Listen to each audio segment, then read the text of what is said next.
Give a warm welcome to Matt, everybody.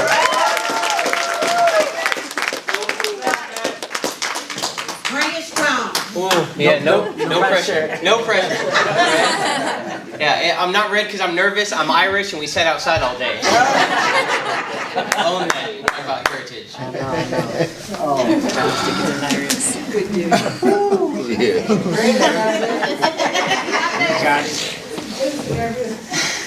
Yeah, I'm nervous now. Thank you. No.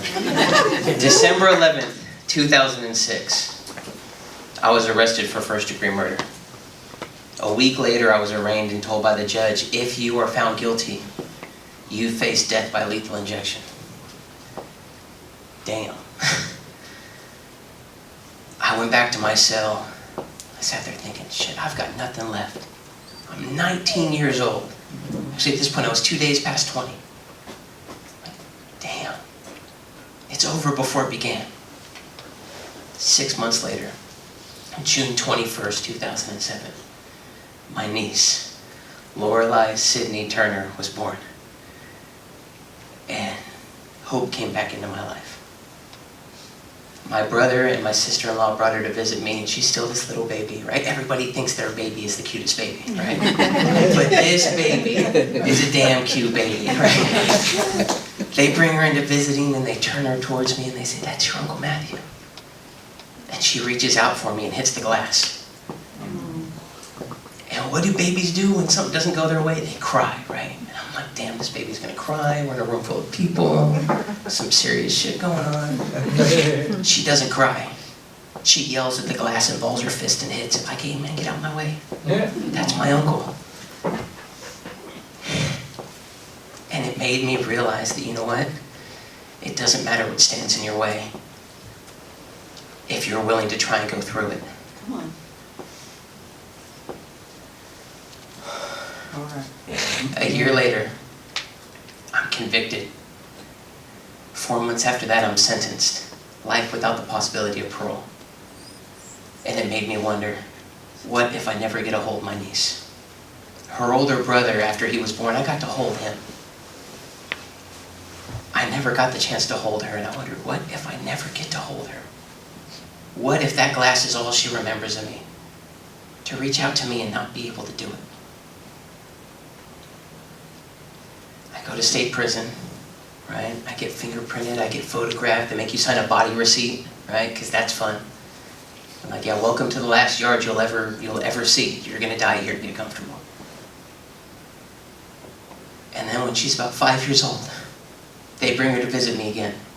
Still so small, she needs help getting up into the chairs. And she's looking around and she doesn't really understand yet. She doesn't get it. You're in prison. You're surrounded by killers, thieves, right? Robbers, some other people I won't mention. And she just has this big old smile on my face. This is Uncle Matthew, and I can touch him now. And she gives me this hug. And she looks up at me. And at this point, they haven't really explained to her where I am or why. They say, Uncle Matthew's on timeout. He did a bad thing. And it's true. Grown-up timeout sucks. Almost as much as youngster timeout sucked, right? Got sent to my room for a long time. And she gives me this hug and she looks up at me and says, "I know you did a bad thing, but I still love you."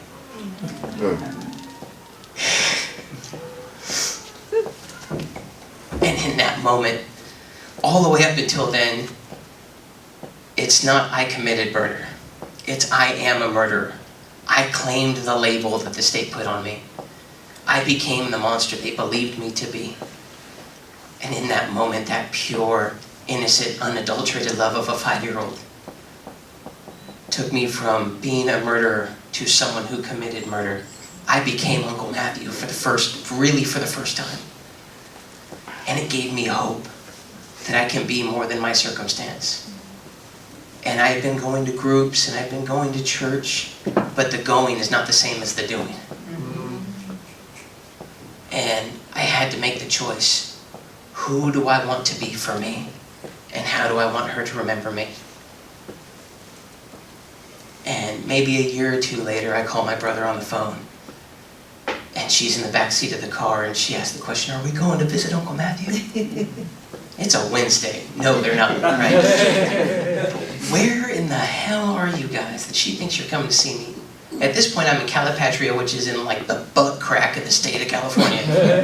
You don't accidentally go to Calipat, right?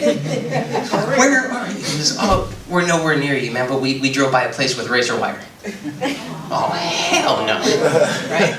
This is how she sees me, this is how she remembers me, razor wire. Right, I'm a man of God and I'm on the choir, but F that, not doing it, right? Leave the F-bombs for Mama L, but I'm like, this is not happening. This is not how she's gonna see me, this is not how she's gonna remember me. There's a difference between not doing bad things and being a good person. And in that moment I decided the razor wire will not define me. The blue shirt will not define me. I am more than my circumstance. Fast forward to late last year, middle of last year, they come to visit me again here in Chino. And now I'm 20 minutes from home. Right, Calipat was a 4-hour drive, Mule Creek was an 8-hour drive. And now I'm 20 minutes from home.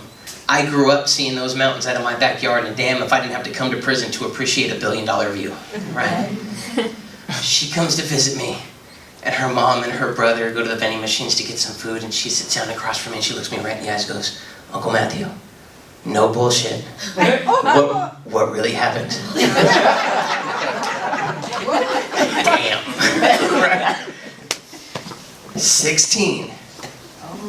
And she got balls. She's like, no, we gonna do this. We gonna have this conversation and they're not gonna be gone long, so give it to me. And I told her. And she is her father's daughter. She looked right back at me and goes, that was stupid, but I still love you. And she is my hope now. She is my inspiration. I may never have a daughter of my own. I claim that I will get out, and I want to have a daughter. Daughters are cool, right? Yeah. Right? Yeah, cool. But